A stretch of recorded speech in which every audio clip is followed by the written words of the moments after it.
audible, right? Is this volume is enough? Yeah, that's enough. Yes. Yeah, fine. Okay, I'll do one thing. I'll quickly review what we discussed so far. Then we'll go with the next topic. Okay, tomorrow onwards I'll start the class. Like few people are joining even after starting the class. Slowly they are joining. So it's not like that. You have to join before me. That helps. Okay, let's not waste others' time. You have to be on time. Okay, let me just list out what we discussed so far.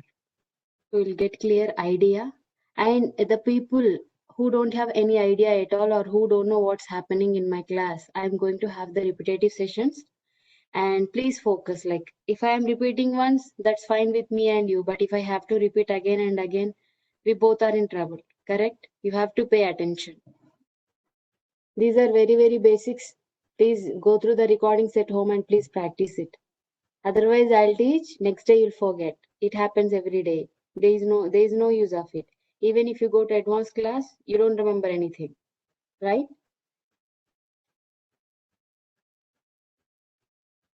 So let me just quickly list down the topics which we discussed so far. Okay. And yesterday I was helping few people, Jonathan, Regita, and I don't remember the names. Did you take help from your friends and make the setups ready? Is there anyone who is not ready with their setups yet? Please, I'm asking you. Is there anyone who is not yet ready with the setups?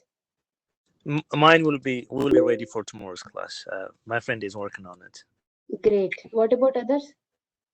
Somebody said his laptop will be coming next week. That's fine with him. Is that Sanjay? Are you the one who said you're okay? Okay, what's the issue, No, I Sanjay? have one. What's the issue? No, I'm good. My setup is ready. Then why did you said no? You Okay. asked. Okay, fine. So you mean you have the Eclipse JDK everything ready? You can run the programs. Yes, ma'am. Okay, fine. Others like whoever are not ready, please take help from your friends. If not able to do, get back to me. Otherwise, how will I know? You have to inform me. Okay. Let me just quickly list out. We discussed what is JDK and what is JRE, what is JVM. We discussed what is Eclipse. Then we started discussing Java. First, we created a class. We also discussed the main method. Then we discussed what are normal methods. Then yesterday we discussed how to create object. Okay. Then we started discussing the OOPS principles. There are 4 important principles: inheritance, encapsulation,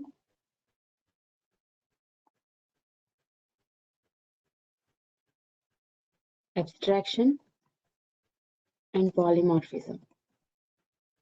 Okay. Now we are at the OOPS principles. We also discussed little bit about the return types. We'll discuss more about the return types soon. Okay, if you have any questions, you can ask me from previous classes.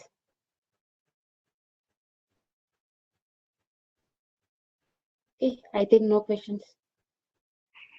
So just tell me, with inheritance, which keyword we use? Extends. Yes, we extend the keyword. Inheritance is nothing but acquiring the properties of parent class. When I say inheritance, parent and child relationship should come into your mind. Okay. And what are the other names for parent class? Parent class have two more names. What Super are the, class. what is that? Super class. And Base class. base class. What about child class? Subclass and derivative class. Okay. We also discussed a little bit about the package declaration. Correct? We have a package here, we have a class here, and we have the variable here. I forgot to write the data types here. We also discussed the data types. What are data types? Float, long. Yeah, how many types of data types we have in Java? Eight. Eight. A primitive and non-primitive. Okay. And we discussed only primitive. In primitive, how many we have? 4. It's not 4, it's more than 4. Yeah, can you tell me them? We have int, we have cat. Is it long, byte, Yes. Float, float, Boolean. double. double, Sort. Did I miss anything? Sort. String. Yeah, string comes under non-primitive. These are all primitive data types. Okay. We have primitive and non-primitive both. We will discuss about non-primitive later. Okay. These are all the 8. 1, 2, 3, And 4, there's 5, sort too. 6, 7. I think I missed one. That's fine, no problem. We'll check it later. Okay. It is sort. Thought? Short. Okay. Yeah. Thank you. So these are the 8 primitive data types we have, and we also know why we need a data type. You have to inform the JVM which type of data you have to save. Let me quickly write a program, including everything. Paras, don't start the recording now. Okay. I want to quickly review what we discussed so far. And the people who are new, please focus. I want to create a project. Whatever the programs I am writing or standalone programs, we are simply executing them directly. We are not involving any browser. So these programs are called standalone programs. Okay, let me create a project. File, new, Java project.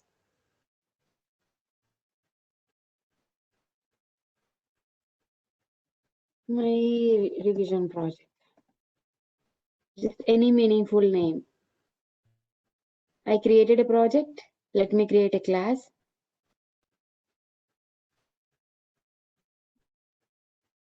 Okay.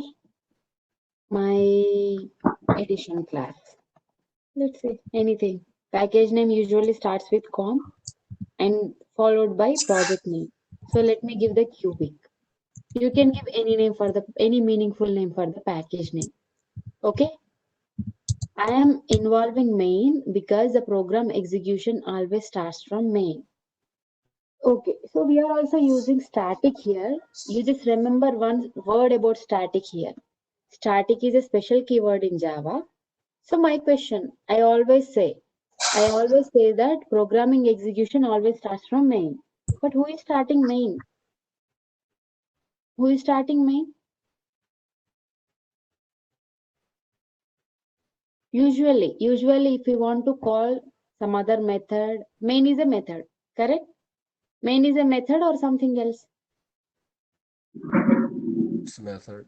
Main is a method. But what did I tell you? Methods get executed only when they are called, correct? Yes. But this main is not called anywhere. Still it is getting executed. Because we are making it as static.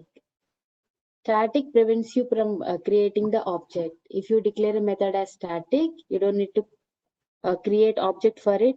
And we know like the main method will be executed by the JVM. The programming execution always starts from main. Okay. We'll discuss more about it later. So fine, this is the package declaration. And we have a class here. We discussed yesterday. Class is a template. We need class for writing our logic, and inside class we will have so many different things. Let me declare a variable here. Now I want to declare a variable. Usually a class will have variables and methods, correct?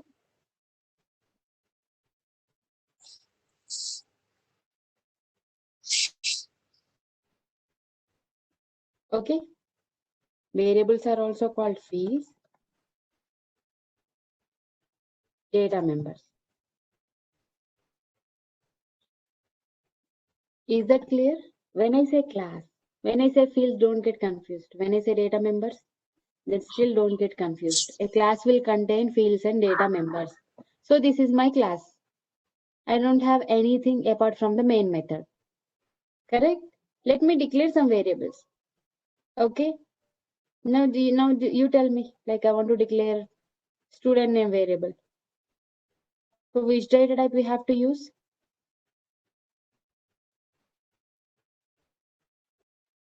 Which data type we have to use? String. String. Yeah, string, student name. The variable name starts with a small letter. Okay, let me declare one student name here. I am declaring and initializing one student name. Okay, let me give Jiju. Also, if I want to declare the student ID, I have to use int.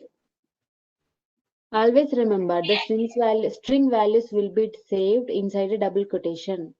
Okay, because the data type is different. Because we are saving the data which is kind of text, correct? For int, it is in the form of numbers. We don't need the double quotation.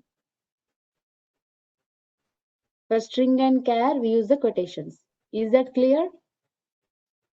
Let me give few examples. Let me save the details about Jiju. Is it fine?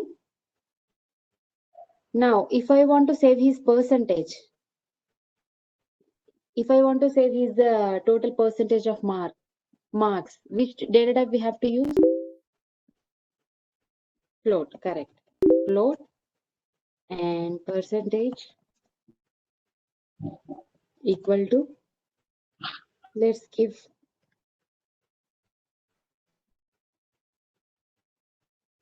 yeah, we have to put F here to inform the JVM. Okay. So when we use float and when we use double,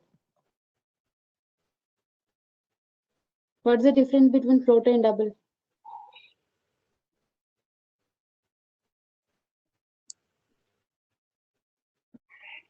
Float data type saves the decimal values up to 7 decimal values. Correct? And double saves up to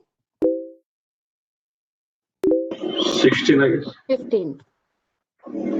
Okay. So if you want more, you have to use double. And if you want less, we are good with the float. Okay. So all these are what? All these are what? Variables. For saving the variables, we are using the different data types. Data types we use because we have to inform the JVM which type of data we are using. Okay. Now, Joffrey, is that clear till here? Sorry, Jiju. No. Yes or no? For me, clear.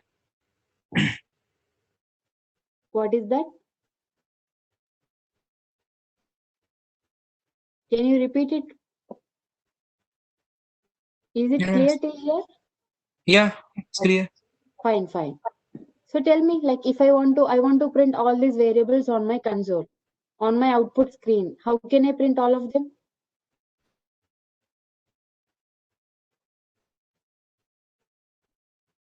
For printing something on the console window we use for checking the output. For printing something on the console, we use sysout.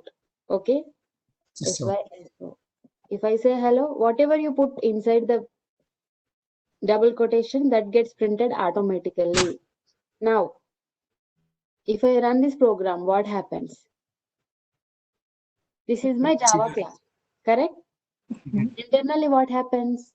When you run this program, first step, this program will be compiled. Okay? My addition class.java. So here, what's my program name?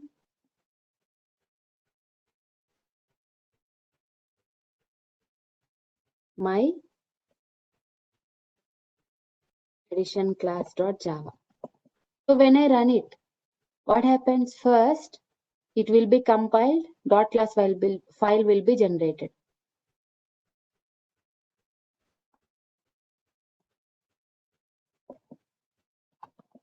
Sorry, here I missed one. Yes, it is a typo. Okay.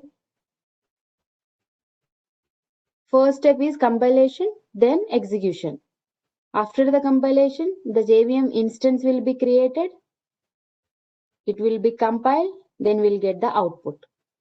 Now my question, this is my Java file, correct? Where I can see my class file?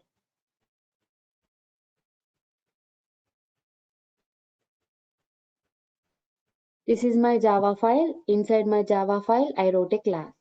When I want to execute it, I'll simply right click. I'll click on run as Java application. That means I'm executing my Java file. So when I execute my Java file, it will be compiled to check any errors. We don't have any errors. It will be compiled successfully, then it will be executed. But my question, I am executing this program on my operating system, on my machine. But my machine doesn't understand this Java. We understand this. We know how to write the code in Java, you know, I know. But the system understands only zeros and ones. So for that, we have to convert this file to binary file, zeros and ones. Then the system will execute according to that zeros and ones. Is it clear? This is how the execution happens. And for each program, new JVM instance will be created. It will take care of the execution. When you run it, the control comes here because we have the main method here. The program execution starts from main method. And inside main, we have only one single statement. This one gets executed. We get hello output on the screen. These are just the variable declarations and initializations. So these variables are declared and these values are saved inside the memory. But we are not calling it anywhere. It will not be printed on the console. And in which location variables are saved? Anybody remember it? Memory. Yeah, which memory? We have different types of memory. Stack. Yeah. Heap is for objects. Okay. So now, whatever you put inside the double quotations, it gets printed automatically. Okay. Now let me put something. Now, if I put student name here, what happens? Why it is giving me error? Because I have to make all these variables static. My method is static. I cannot call the variables which are non-static inside a static method. Okay, let me quickly make them static. Don't worry about it.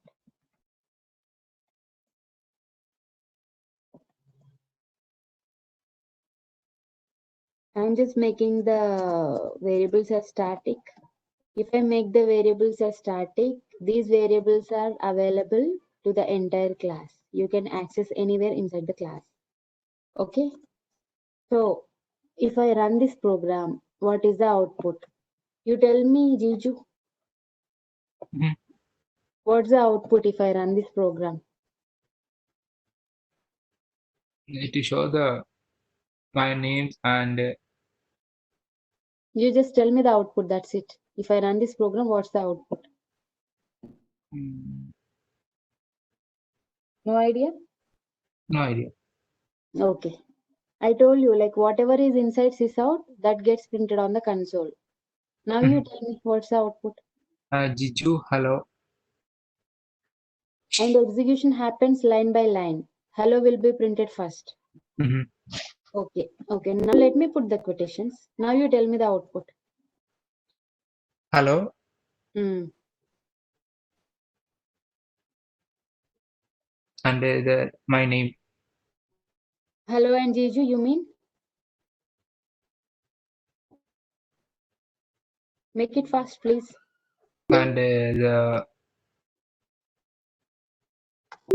and it should be so the mail. Just tell me the output. I don't want any explanation. What's the output if I run it?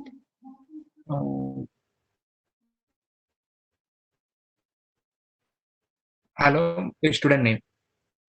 Hello student name. Because whatever is inside the double quotation, that gets printed as it is. Okay. If I put like this, it gets printed as it is. Let me show you the output. Can you see this? Mhm. So sysout we use for printing something on the console. It is mainly for the programmers. Even in web applications, we use sysout. If, for example, assume we have some methods inside a class. We want to check whether the controller has this method.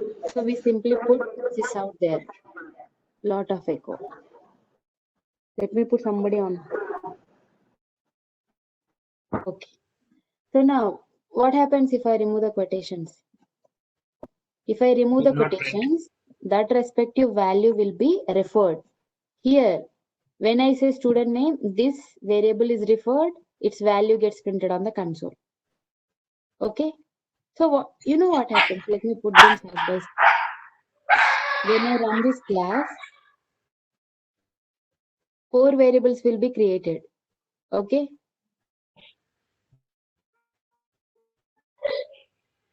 How many variables we have? We have 4 variables. So 4 memory blocks inside the heap will be created. For example, let's say this is the stack. This is the stack memory. Okay? Inside this, how many variables will be created? How many memory blocks will be allocated? 1, 2, 3, 4. Did 100 M? Can you see my screen? Yes.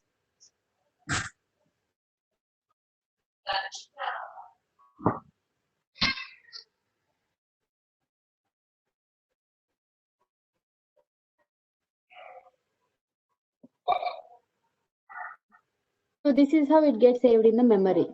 Variables will be saved in the stack memory. Memory will be in that form of blocks. So each block will be allocated to each and every variable. Okay. So this Gju is for the address of the reference of Gju is the student name.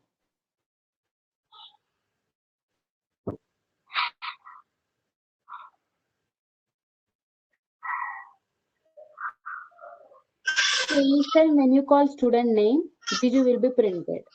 And when you call gender, M will be printed. So it's like that. So here I am not giving the quotations. I am simply what I am doing here. Here I am printing hello. We are printing hello. Correct? Mhm. And what I am doing here? Printing student name.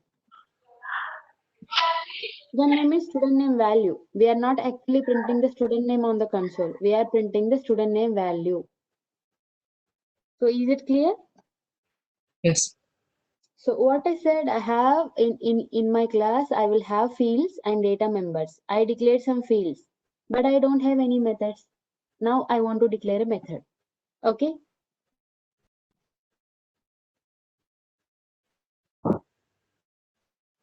I want to declare a method. So method will have a name. What should be the name of the method? Usually. Method name should be usually word and it starts with a small letter. Correct? We created so many methods till now. Addition, multiplication, subtraction, all these things. Correct? Are you following? Okay. Let me create a simple method. Public static and let's say void. These are the keywords. We'll discuss about them later. Just tell me one method name, any meaningful method name. I just want to write a method here and call that method from the main. Tell me one method name.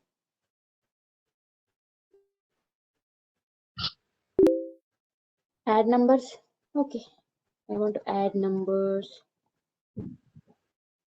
For adding the numbers, I want to accept them first. If I ask you to add numbers, I have to give you 2 numbers. Then only you will be able to add it. Okay. And numbers are usually of integer. Then let me add them. Then let me give you the added value. Okay. That's why we are using this return statement. So if we are returning some value, the return type should be int. I mean, the return type should be of the type which you are returning. We are returning an integer value. So we are giving return type. If we are not returning any value, I'll simply put void. Let me write one more method. Let me write public static. I don't want to return anything. Whoever calls my method, I want to wish them. I want to say them good morning. Okay. My method name is wish. And like method name, usually a meaningful name. It will be generally a verb, starts with a small letter, and after method name will have the parenthesis. Okay. You are passing the parameters, or if you are not passing, it depends on the purpose of your method. Here to this method, I am not passing any parameters. I don't need it.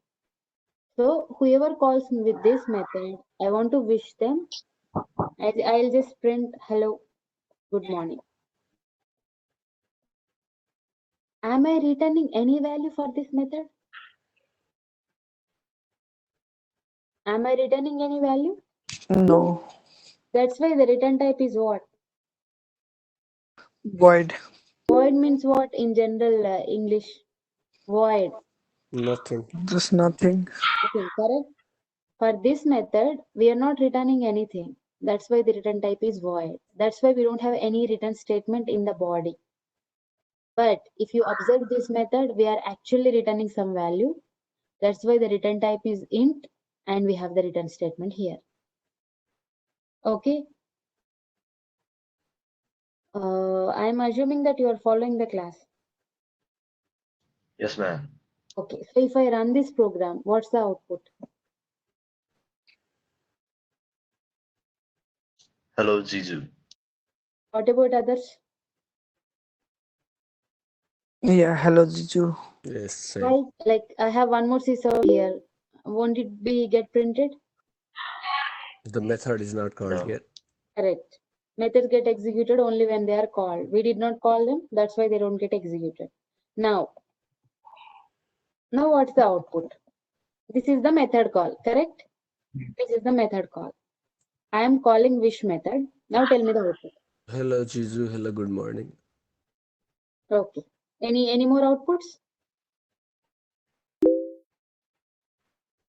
Okay. Now I want to call add numbers method too. How can I call? Let me call in the same way. Why it is giving me error?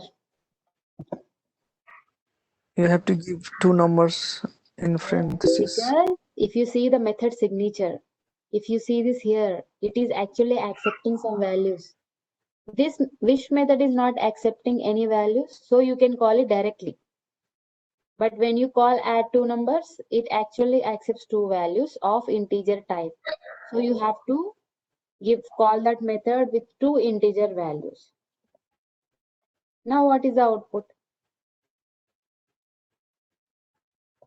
What's the output? Nothing? Hello, Of course, hello. but it cannot be Jiju. nothing. We get other output. Yeah, tell me what's the output? Hello, Jiju. Hello, good morning, and 300. What about others? It's giving error. Give them numbers. Okay. Printed. 300 won't be printed Be because printed. we haven't. I think it was Nichal who told me the correct answer. It won't be printed because when we call wish, we are printing it. But when you call add numbers, we are not printing anything inside the add numbers, and we are not also putting this inside the sysout. So the value will be returned, but it won't be printed. You got it? Let me run it and show you.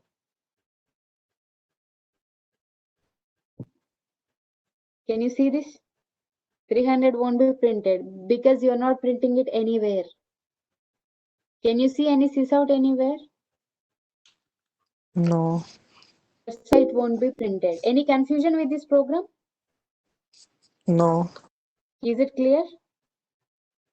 Yes. Now, if I want to print 300 on the console, what change I have to make? Sysout. System to Which line number? Sysout. We can just print anywhere on the It's not anywhere. Let me try here. main. Can I print here? After return statement, you are not allowed to write this one. Return statement should be the last statement. Okay. So let me simply put this method call inside the. Now I'll get 300 or not. Yes. So what do you understand by this? I understand that call this method, whatever you get value from there, print it. Got it?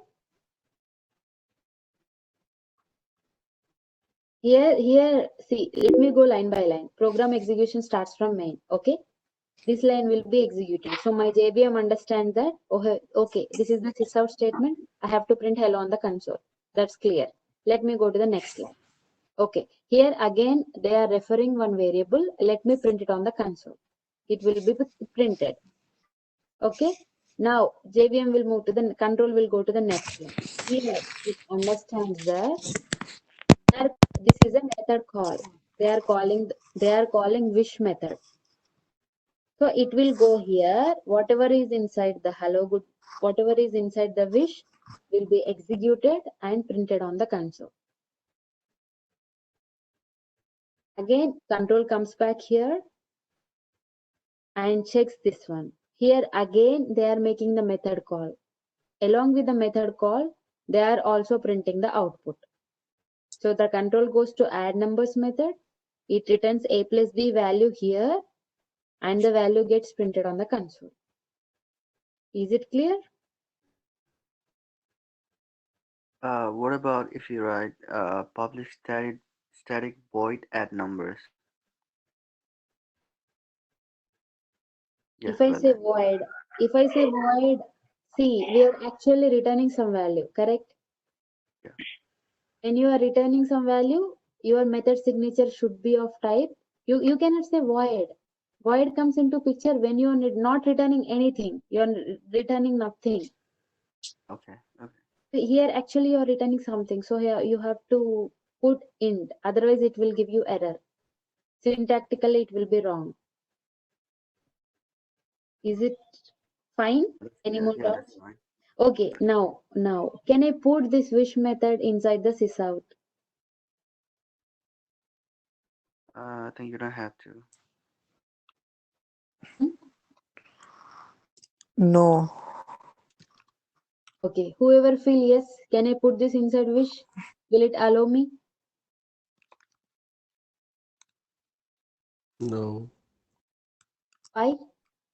What's the reason? because there's void and there's no return type. So Yeah, it's not returning anything. So if you are putting a method call inside a sysout that you are asking to call the method and return that value, print it here. When that method is not returning anything, how can you print the returned value? You can only print if it is returning something.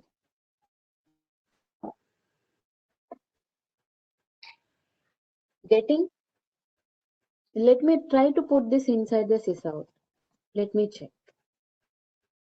See, it's giving me error. It's not allowing because wish is not returning any value. If you call wish, it simply executes this line. It won't give you any value. Whenever I call wish, this gets executed, and when I come here, I don't have any value here, so I cannot print. That's why it's giving me error. Is it clear? Okay, I am assuming that everybody is clear. Paras, you can start the recording. Just inform me when you start the recording.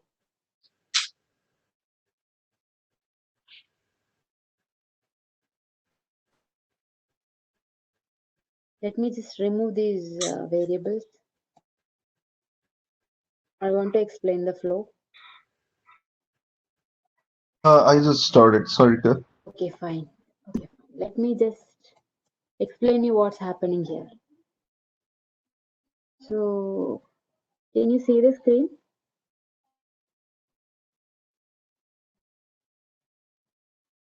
Let me share this paint screen. Okay. Can you see this? So now tell me,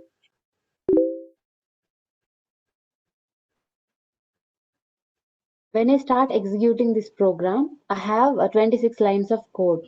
From which line the program execution starts? Let me say this is the console window. This is the console, okay?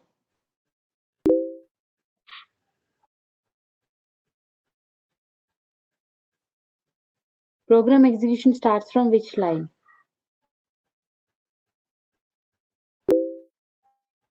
Main. From Program main. execution starts from main, okay? Program execution starts from this line. And as I already told you, the program execution always happens top to bottom, correct?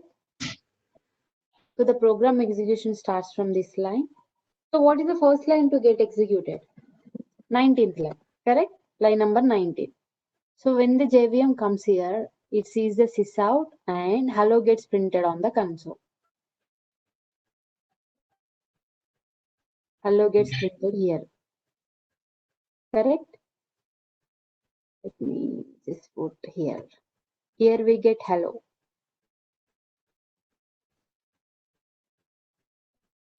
And what is the next line? Next line is 20. So what we are doing at line number 20? Printing student name. Name. We are referring a variable. Variable value will be printed. The variable value is Jiju. So it gets printed. What's the next line? These are very straightforward. You are calling it, they get printed on the console because it is a sysout statement. But at line number 22, this is a method call. So the control goes to that particular method. Okay? So from here, it will go to this method. Correct? Let me put the numbers, how it is happening.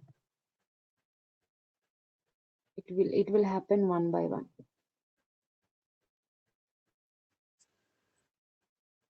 This is the first statement to get executed. This is the second one. And this is third. From here again what happened? This particular line gets printed. Method will be called.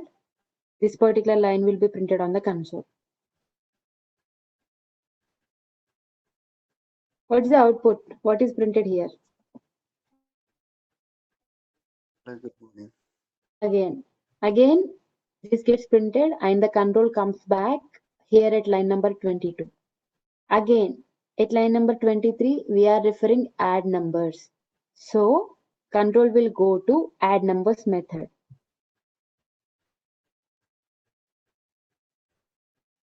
It goes to add numbers method. This is the fourth one. So what's happening here inside the add numbers? We are not printing anything. Okay, we are simply returning the added value that we are printing it here. So from here, the value is getting printed.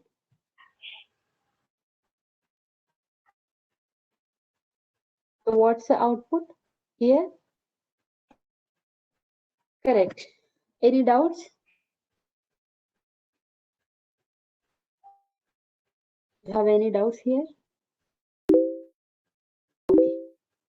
So this is all about the methods, method call, return type, returning value, and printing the values on the console.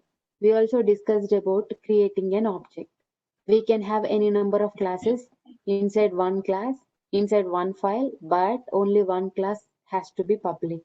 Okay, let me quickly create one more class and let me quickly explain you.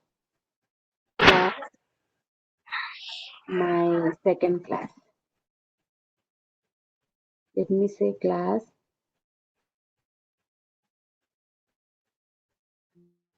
my third class.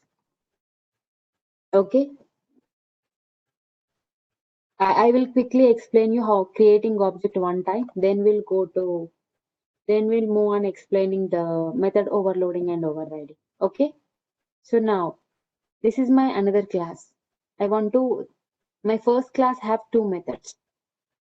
These two methods belongs to my first class. If I want to access it, I have to create object. How to create object? Yesterday I gave you syntax for creating an object. Quickly, don't waste time. How to create the object? Class name. Class name is, let me just copy it. Class name should be the target class name whose property you want to access. My addition object. Equal to New my class name. my addition class. But again, if I want to run it, this has to be inside the main. Okay, let me also add main method here because I want to run it and see the output. Let me put this object creation logic inside the main. Now, if I want to call any of these methods or this variable, I have to use this object. Correct? Following? I'm just repeating what I just told you, correct? Okay, how to call the method? How to call the method? Object name dot method name. Object name dot see here. Can you see student name? Hmm. It will show you all the different things which all are you can access. You can access the student name, you can access the wish method, and you can access the add numbers. Let me call the wish method from here. Now if I run my third class, what's the output? Hello, If I good run morning. my third class, output is hello good morning. So we create object to access another class properties. Let me select my third class and we got the output. Any doubts? No. Okay. Now we also discussed about the inheritance yesterday. Inheritance is very important. OOPS principle. We use it in Java. So let me explain you inheritance with different examples. We also discussed about the easy relationship. Can somebody tell me what is easy relationship?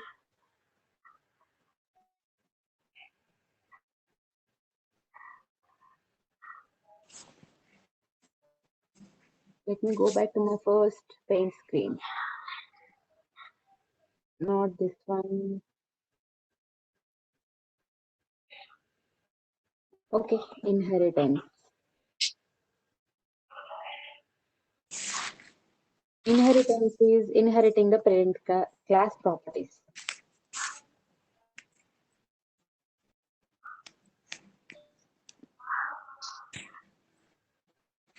It has to satisfy easy relationship. Correct? Let me explain you this easy relationship. I told you already. The superclass is also called as parent class, base class, and what else?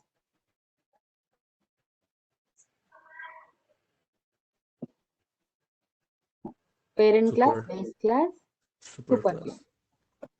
And the child class is called?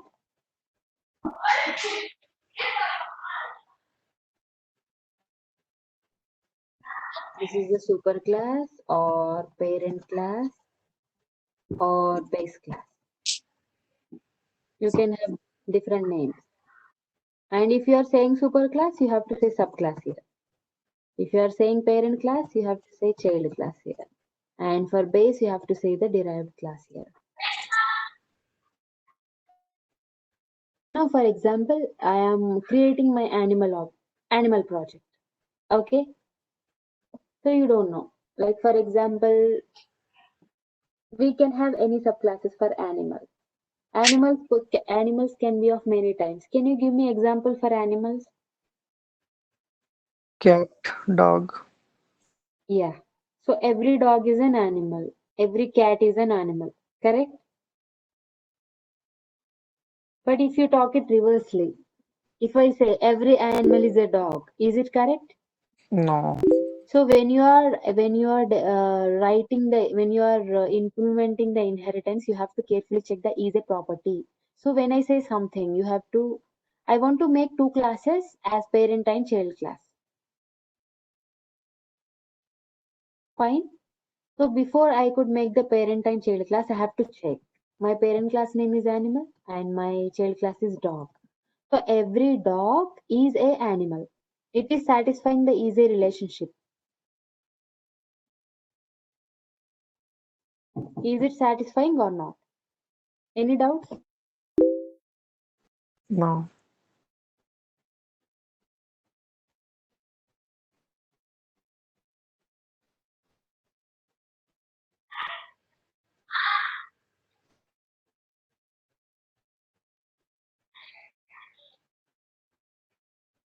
Let me explain you with one example. Okay. Let me create a new project and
connected the charging.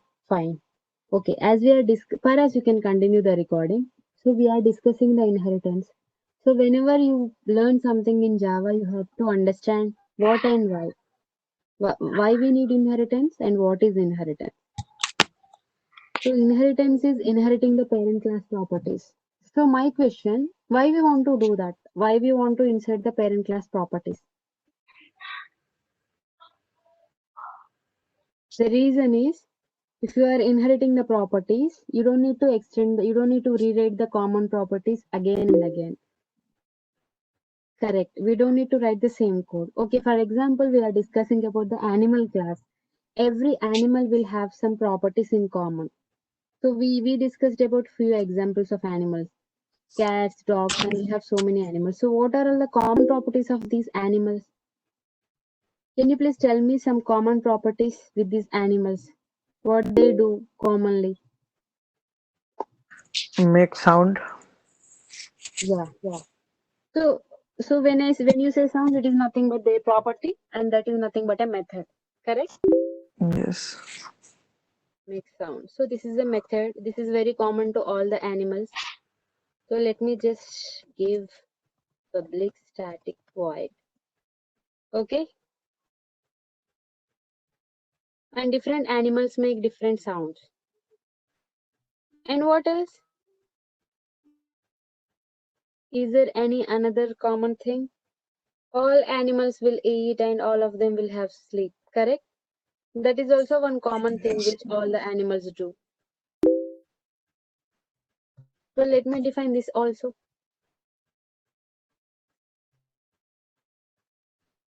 This is very common property with the animal. Okay? Let me put this out here.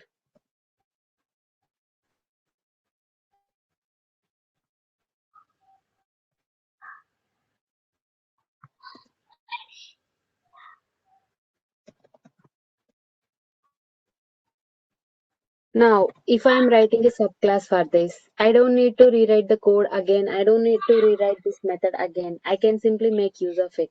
Correct? Inheritance comes into picture when you want to avoid rewriting the code.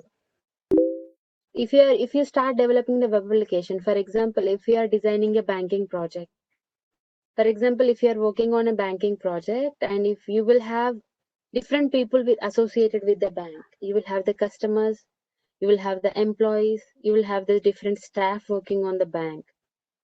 Okay, so for employees, you will have some common rules. All employees will have the employee ID and all employees will have certain rules and regulations. So you will create a superclass for the employees, and again you will divide the subclass for the different employees based on the different departments. So the common code you don't need to rewrite again and again. That's why the inheritance is coming into picture. And if you use inheritance, you don't need to create the object for accessing the members. You can access it directly. Let me create the subclass for it. Let me create public class. Cat is also an animal. Yes or no? Yes. Okay. I created the class. Okay, let's not make it public. We can have only one public class inside a file. Okay, I want to extend this my animal class. I simply put extends.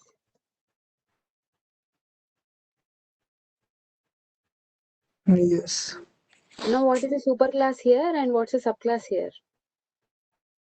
Superclass is my animal class and subclass is cat. Okay, now I want to call the method.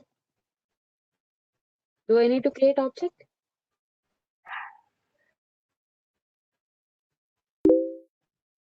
Yeah, because it is defined there, we have to add the method.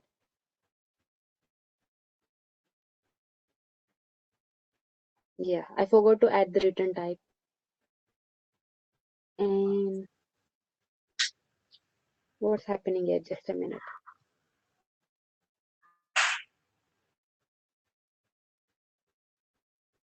So I want to call the method.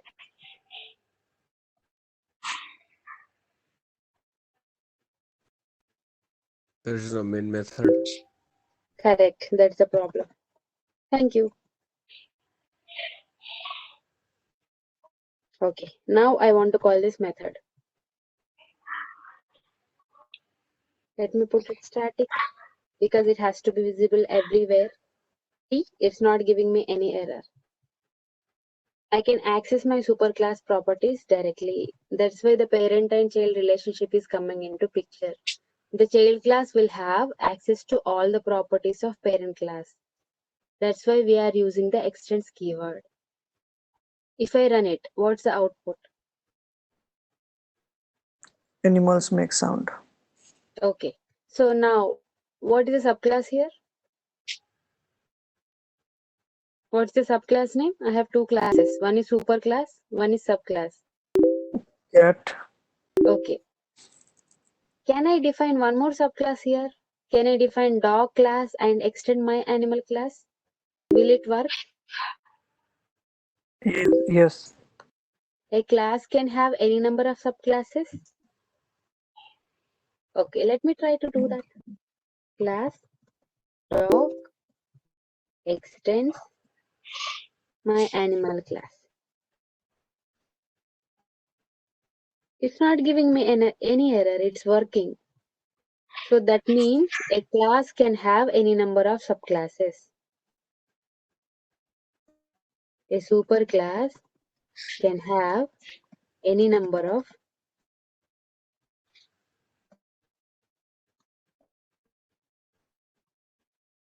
okay. Let me call sleep method here. I can call any method, but let me just copy paste and let me call sleep method here. Now, if I run dog class, what's the output? If I run this class, what is the output? Animals sleep. Okay. Let me just run it. Okay.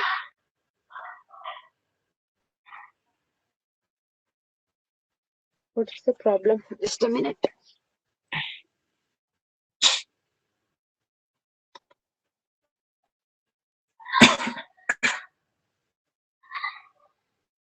Let me define it in its own class otherwise. Let me define this one. Let me have only one main. Can somebody help me? What's the issue here? The parent Doc class also extends is lacking main. main.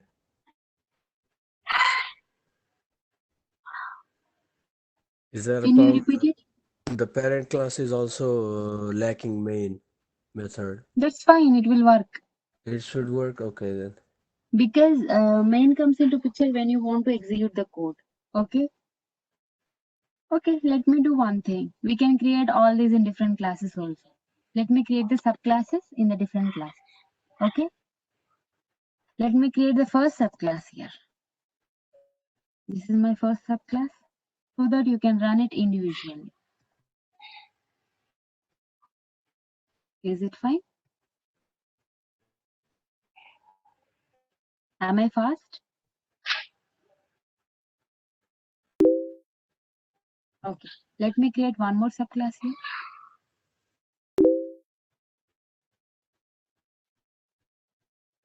You can have any number of subclasses.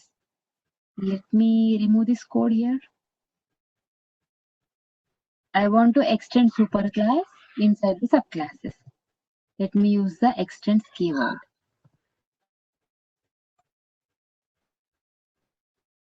Let me extend this class inside the subclass.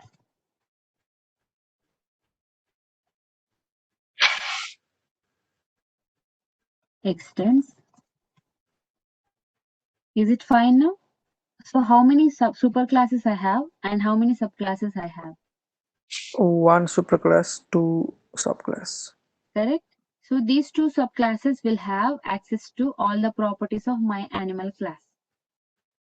Okay. Let me call, I can call two methods here.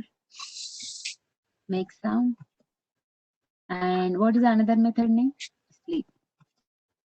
I can call these two methods from dog subclass also, because two are the subclasses, they will have access to all the properties of superclass and they will give me the same output. Let me just run it because I'm not overriding anything. I'm just executing as it is. Animals make sound. Can you see the output?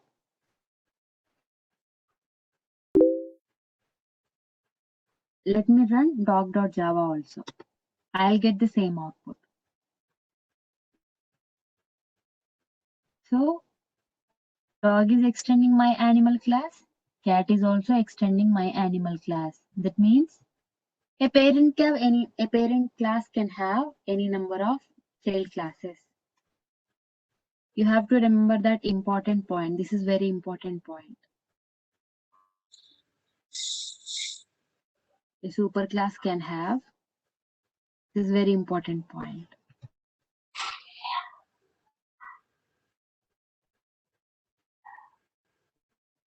Any number of subclasses. Okay, but a subclass can extend only one superclass. You have to remember this one. The vice versa is not true. A superclass can have, observe carefully, we have one superclass, we created two subclasses, but you cannot extend more than one superclass. One child class can have only one parent class. Think generally. If with inheritance, I always say it is a parent and child relationship. A parent can have any number of children, correct? But a children can have single parent, not any number of parents.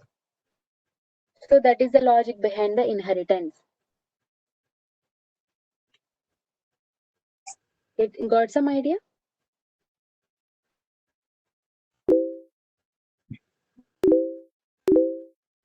Okay, I'll do one thing. Okay, I'll discuss some other topic and I'll continue discussing the inheritance tomorrow so that you will not forget it.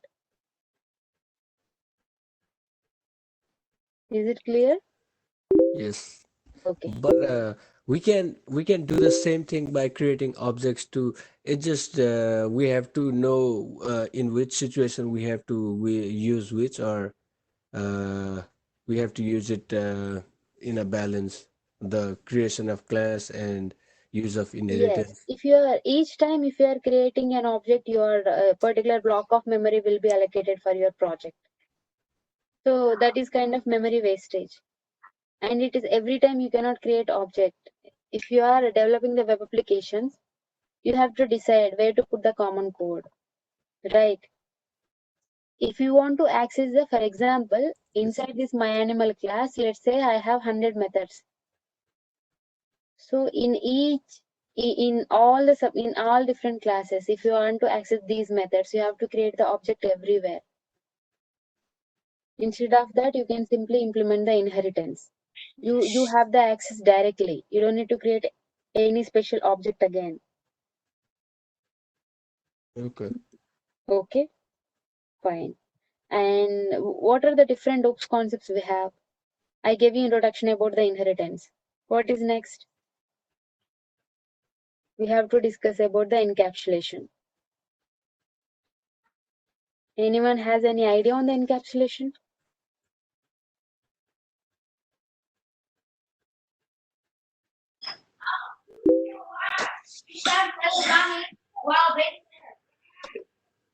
Is it like protecting the variables? Correct. When I say encapsulation, you have to remember hiding and binding. Okay, you got some idea on the inheritance, right? Okay, if I give you an assignment, you'll be able to do it. Next week on Monday, you will have test on all these things. Superclass, subclass, and everything. Okay, let me give you brief introduction about the encapsulation. Encapsulation.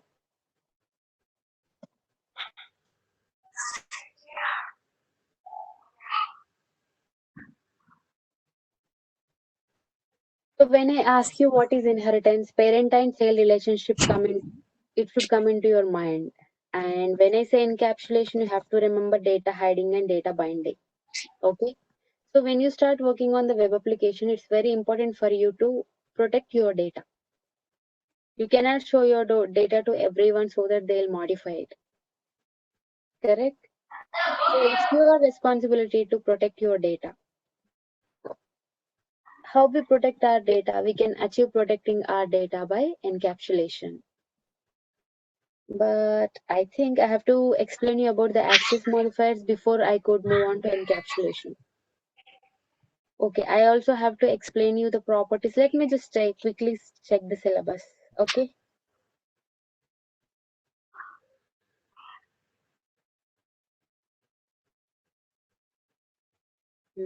Just a minute. Paras, can you please stop the recording? I want to have a discussion with the students. Then I'll continue the class. Sorry for bothering you.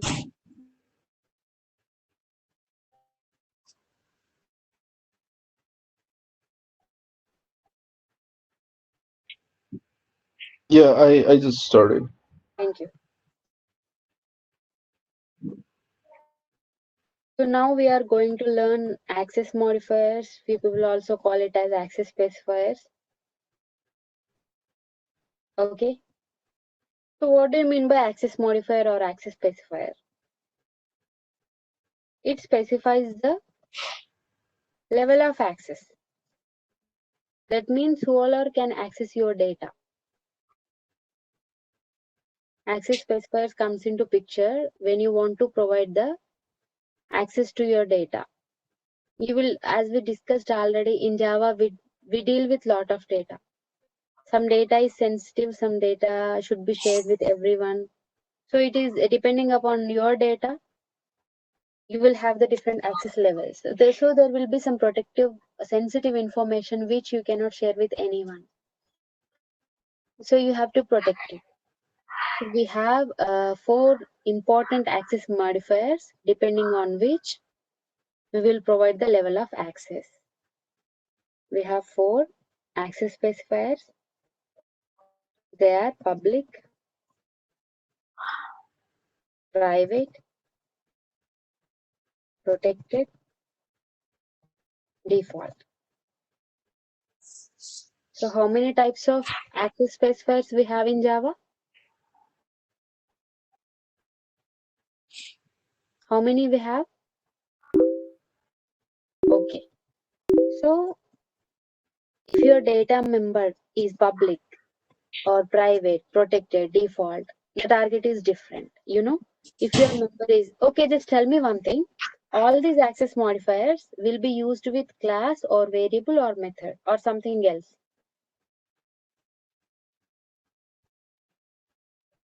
Did you remember we declared so many classes till now? We created so many classes. So let me open one class. Let me open one class. So this is my class. Did I use public here? Yes. Yes or no? And this is my main method. Did I use public here? Yes. Okay. Let me also open a variable. Where did I declare my variable?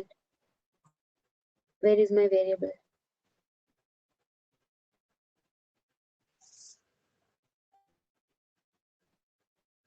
Okay, I have variable inside one class, correct? Okay, I have a variable, but I don't have any public here. Do I have public access modifier here? No. Okay, so access modifiers will be used with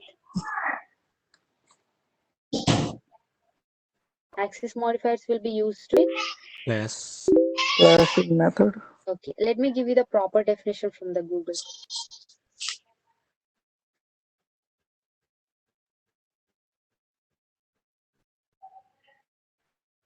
Access specifiers in Java. Can you see my screen? I think no.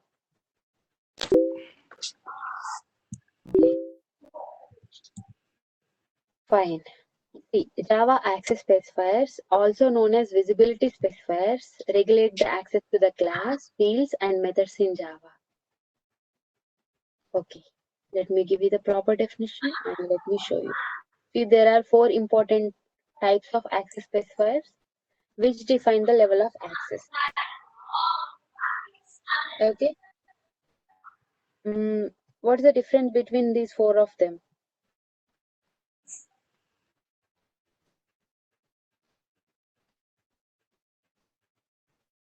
So can you see this?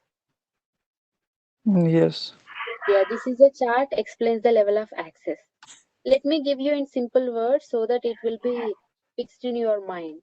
So this access specifiers will be used with classes and methods. Also, they can be used with constructors, fields and all. We'll discuss about them later. For now, let's focus on classes and methods. Okay. So these access specifiers do not show or can access your data. So if, for example, if my method is public or if my class is public, what happens? Caller can access it.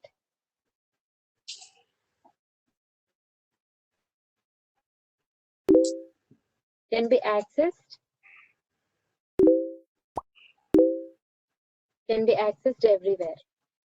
If a data member is public or if a class is public, it can be accessed everywhere. But if a class is private or if a method is private, it can be accessed only within the class. Okay, only within the class, not everywhere else. But if a member is protected, it can be accessed within the class and within the subclass anywhere. Subclass can be anywhere, but it can be accessed. Okay, and what happens if it is the default? Accessed at package level. Okay, don't try to memorize it, just try to understand it. If you don't memorize, that's fine. I'll explain you. Let me create one example and I'll explain you. So just on a broader point of view, access modifiers are something which specifies the level of access. That means you have a class defined, you have a class, method or variable. So you want to restrict who all are can access. For example, I am working at Cubic. I have a Wi-Fi password in the Cubic. So I want to give the Wi-Fi password to those people who are working in the Cubic, not somebody else. I want to restrict the access. So in such situation, we have to select the type of access specifier so that it will take care of the restriction. Let me create one project and let me explain you with one example. Okay, let me create a new project for it. Let me create my access.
Anywhere or not. For that, yeah, it is not access, it can be accessed. Okay, let me create another package because I want to check whether somebody is waiting in the lobby. Let me admit him. Please don't leave the session and join again and again. This is the problem. Okay, fine. I admitted that guy. Let me go to my Eclipse again.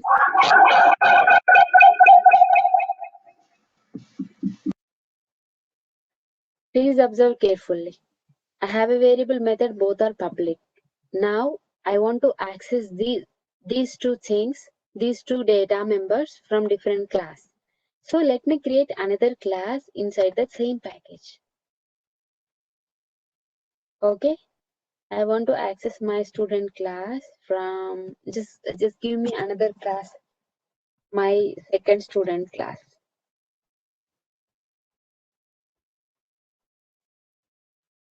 This is just the another class from the same package.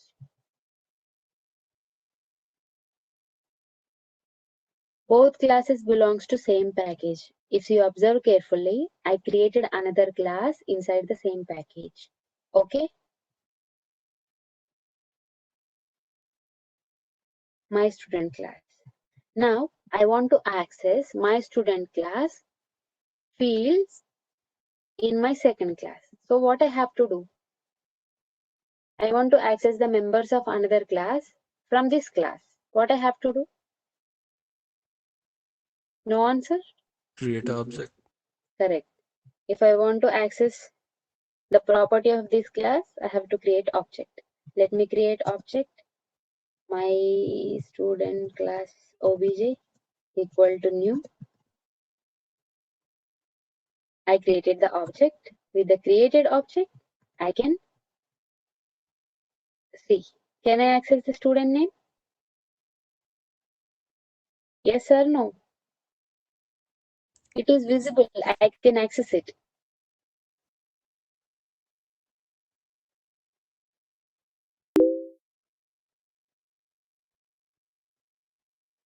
I don't need to extend it.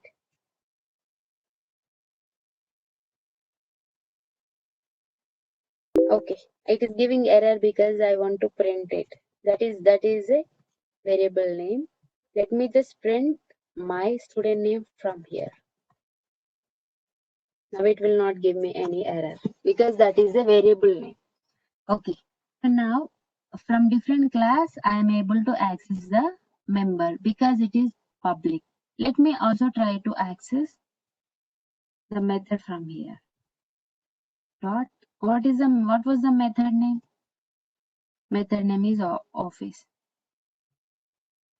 I am able to access both the data members. Somebody is waiting in the lobby again.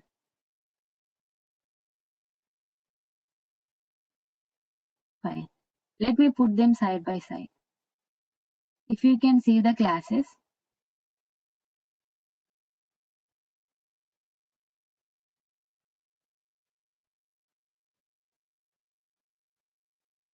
okay. So I have a class here with one variable and one method. From different class, I created an object and I am able to access those fields with the created object. It is allowing because these two are public. Public fields can be accessed anywhere. Now I want to create class in different package and I want to see whether I can access these two fields or not. Sorry, whether I can access these two fields or not. So shall I create a class in different package? Are you there? Okay, let me create another package. New package. com.package2. This is just the another package. Now let me create one more class here. My third class.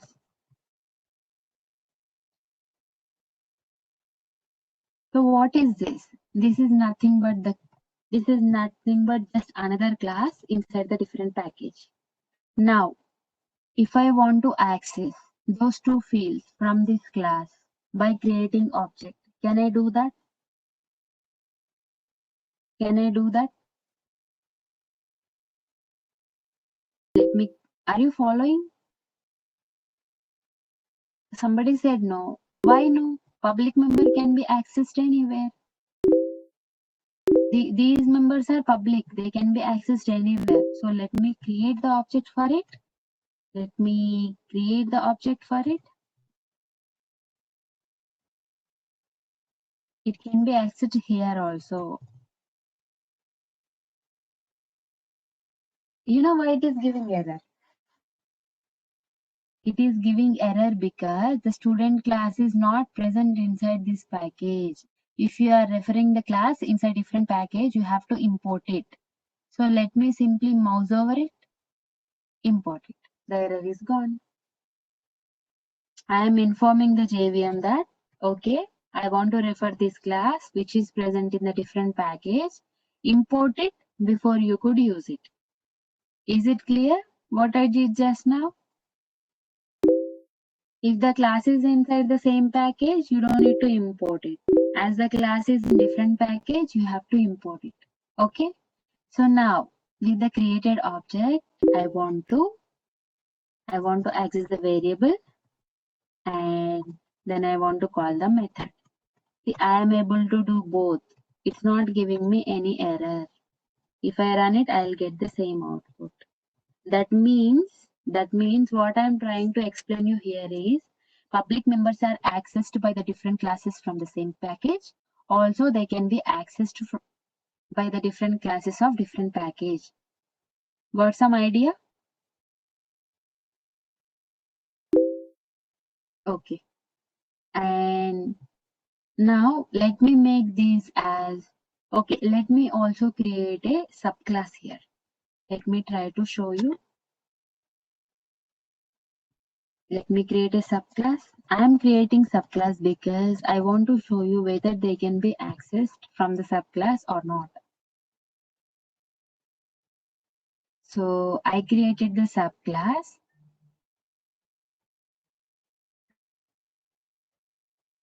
Just a minute.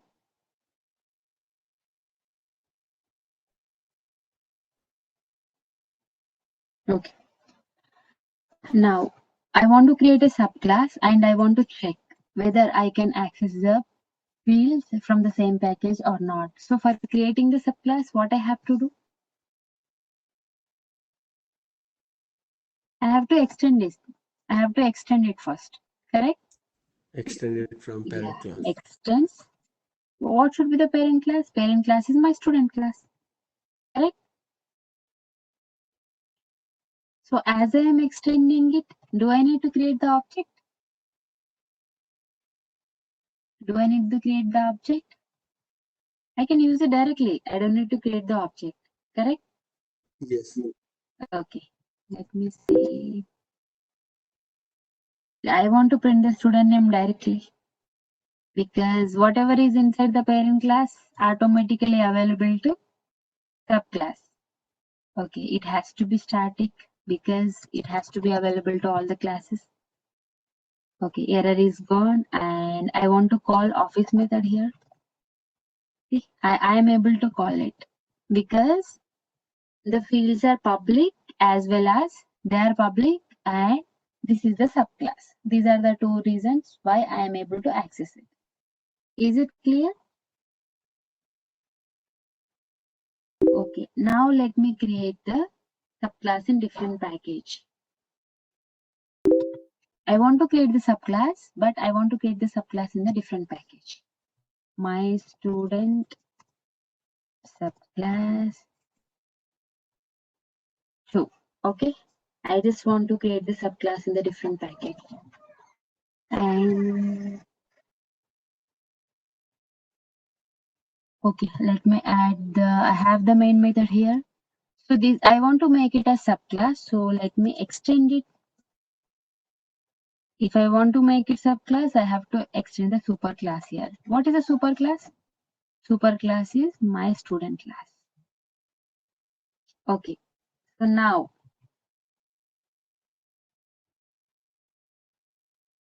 it is giving error because again the superclass is in the different package. Let me import it first. I have imported, the error is gone. Let me try to access those variables here. First one is the student name and second one is the method call.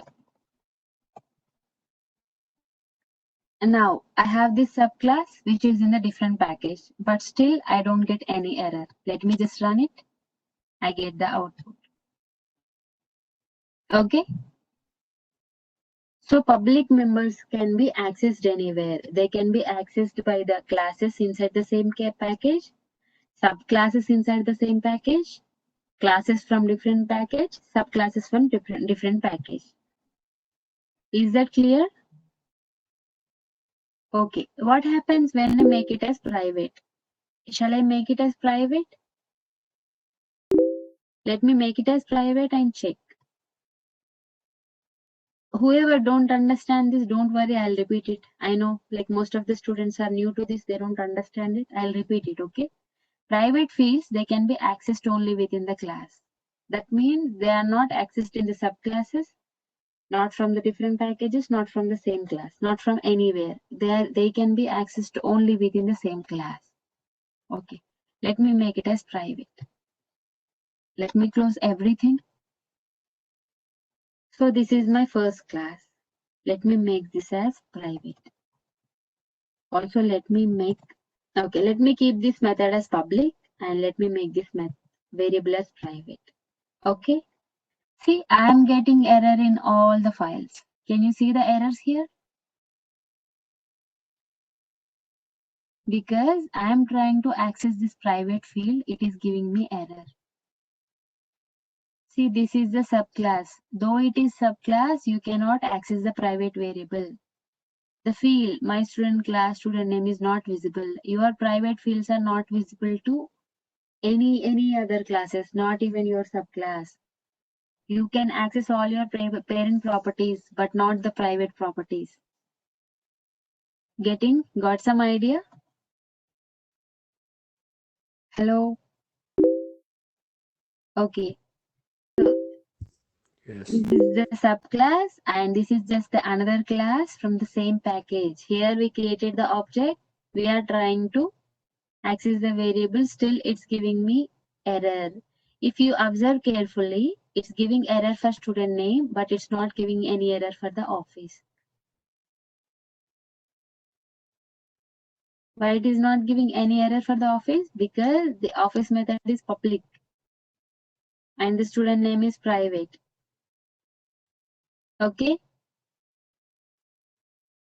Public members can be accessed anywhere. Private members can be accessed only within the class. You can print student name only here, only within this class. See, I can print, I don't get error only here, but I'll get error everywhere else. Because I mark the variable as private, I am making the student name as sensitive information, private information, which cannot be shared with anybody else. Okay. Okay, let me quickly show you. Let me make it as default. What happens if I make it as default? Let me show you the paint screen. So can you see this? What is the level of access for default access modifier? It can be accessed at the package level. It can be visible only to that package, not different packages. Okay, I have two packages here. Let me make this as default. Default. Okay, let me close all other classes. Now, let me close this one. And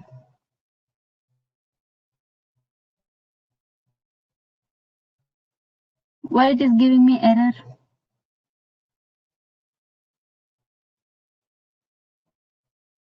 Okay, let me give default for this. Okay, sorry. Like when you don't mention anything, it will be taken as default. Okay. Now, okay. Now, default comes into picture when you don't mention any special access modifier. Can you see? This is a method, correct? This is a method and this is a variable. For this method and variable, I did not mention any access modifier. Can you see anything? Public, private, default, or protected? Okay. So when you don't give anything, the JVM will be given. The JVM will give it as the default. Default means the programmer did not give anything. So if a member is default, what is the level of access? The level of access is within the package. If you can see, error is gone for the same package classes. But still the error is there for the different class, other classes which are in the different package. The default members are accessed only within the classes of same package. If you try to access it from the different package, it will give you error. See, this is the class from another package. You are creating object, but still it's giving error because default member cannot be accessed from different package. And this class is the subclass of your class. Though it is subclass, you cannot access it because it is a default member. Now got some idea? Okay. Now let me make it as protected. Protected is the final one. What is the level of access for protected?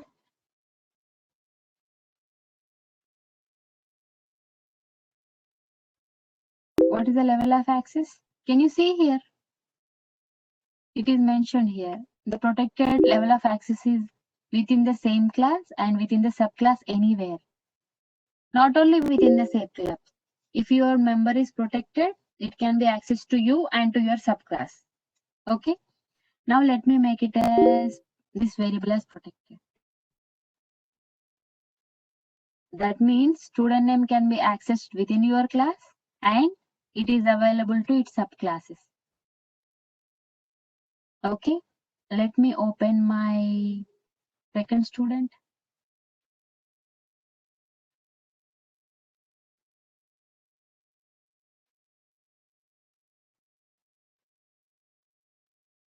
Just a minute. Okay. It is available, but it is not showing me in the subclass. Okay. It is giving error for the office. Yeah, let me make it as public. Let me make this as public. Unnecessary errors will be gone. Okay. So if you can see the student name, this is protected. That means it is available to your class and it is available to the subclasses. Can you see this? Here we are creating object. That's why it's available because both are in the same package. Okay. If it is from the same package, you are allowed to access it. If it is from the different package, only subclasses can access it. Can you see here? This class is from the different package, but still they can access it because it is a subclass. Okay. But if you see my third class, you cannot access it because it is from the different package. It has to be subclass. This is about the protected. Okay. How many of you are confused with today's class access modifiers?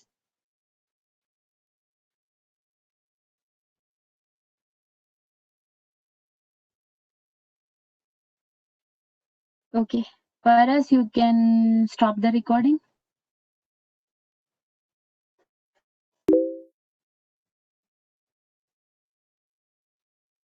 You are getting Yeah, lot of I errors. just stopped it. Yeah, let's have a discussion here. Yeah, let's have the discussion now. The recording stopped, so we can have the discussion. Barsha, you are getting lot of errors. Almost clear. Okay, I'll do one thing. I'll explain you better tomorrow. Like I'm also not satisfied with my explanation because I want to explain you first how to access the members from different packages. Then I'll explain you how to access it with different access levels. Okay. Okay. How many of you got some idea? So far I'm clear. Let's see what I can do after practice. Atul's confused a lot. Okay. Atul, no problem. You will understand tomorrow. Okay. Few people got some idea. I'm happy with it. What about others?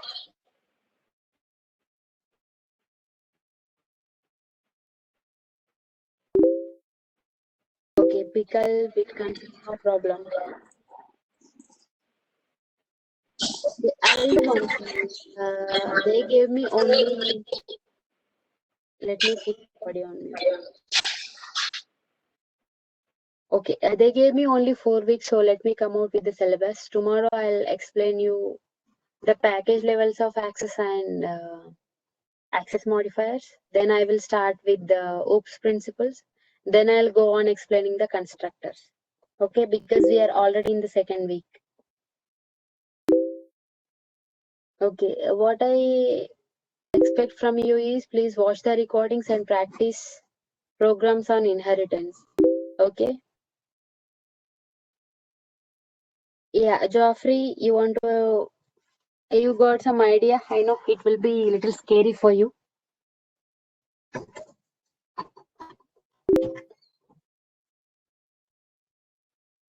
You don't say anything. I'm not sharing anything. So